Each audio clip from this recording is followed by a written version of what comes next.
நீங்க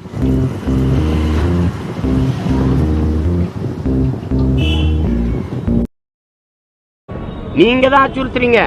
என்ன இனவெறின்னு சொல்ற எல்லாரும் கேடுகட்ட இன்னொரு இனத்தின் இனவெறியன் விளையா நிற்கிறார்ல, அவர் சொன்னதை நான் செய்கிறேன். இது ஏன் கனவு இல்லை. நல்லாண்மை என்பது ஒருவருக்கு தான் பிறந்த இல்லாண்மையாக்கி கொடல். இதனுடைய வேதம் சொல்லுது 2000 வருஷத்துக்கு முன்னாடி. உன் வீட்டையும் நாட்டையும் நீ ஆள்ற மாதிரி பார்த்துக்கடா மகனே, அதான் நல்ல ஆண்மகனுக்கு அழகுன்னு சொல்லுது. அப்ப ஆண்மை கொண்ட ஒரு இனத்தின் மக்களா இல்லையா நாங்க? ஒன்று கிளியர் பண்ண சொல்றேன். ஒன்று மட்டும் கிளியர் பண்ணணும். நான் ரஜினிகாந்த் தமிழனா, அவர் தமிழரா அப்படிங்கிற கேள்வி வருது. எனக்கு இப்போ 67 வயசு ஆகுது. 23 ஆண்டு தான் நான் கர்நாடகத்தில் இருந்தேன். 44 ஆண்டுகள் தமிழ் மக்கள் எல்லாம் இருக்காங்க.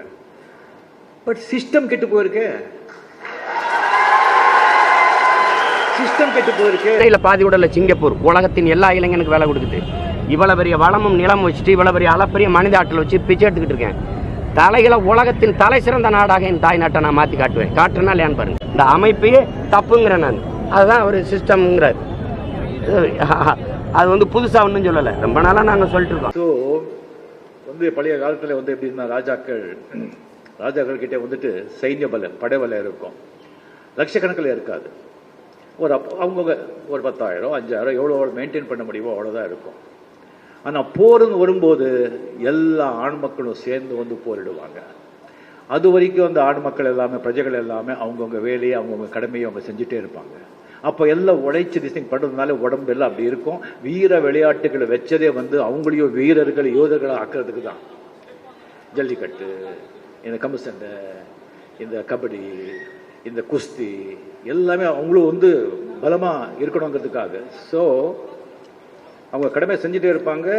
போர் வரும்போது எல்லாரும் இறங்கி அவங்க மண்ணுக்காக சுய மானத்துக்காக அந்த எல்லாரும் போராடுவாங்க போர் வரும்போது. அந்த மாதிரி எனக்கும் கடமைகள் இருக்கு, தொழில் இருக்கு, வேலை இருக்கு.